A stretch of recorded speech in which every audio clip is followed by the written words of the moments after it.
लोकसभा निवडणुका झाल्यापासून राहुल गांधी नेहमीच वोट चोरीचा आरोप करण्यात आलेत।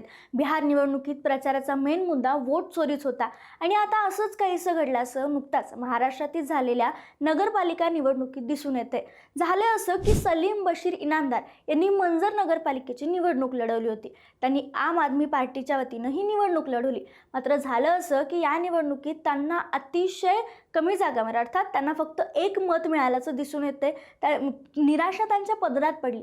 पण झाले असं की त्यांचं मत आहे की मला कमीत कमी हक्काचे असं 5 मतं मिळणं अपेक्षित होतं, कारण त्यांच्या घरातील 4 मतं आणि एका जवळच्या मित्राची 1 मतं अशी एकूण 5 मतं या निवडणुकीत मला मिळणं अपेक्षित असताना फक्त 1 मत मला मिळालं कसं काय?